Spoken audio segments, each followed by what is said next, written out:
for sharing that, Avineet. And so what would you say is a better option for someone who's trying to resolve their financial difficulties? Consumer proposal versus bankruptcy. Which of these options do you find tends to help people with that relief? That's a wonderful question, Iraq, and that is a common question that I guess get asked all the time in our office here.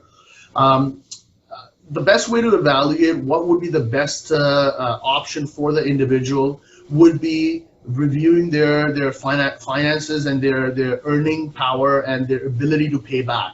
Ultimately, that's what it comes down to. If an individual is making minimum wage, living, paycheck to paycheck, and have no ability to save any funds, and they're just barely making ends meet, then perhaps filing a consumer proposal where the person gets involved over a lengthy period of time with a smaller monthly payment to pay back the creditors may not be a viable option, as that person does not have the ability to sustain a long-term payment plan.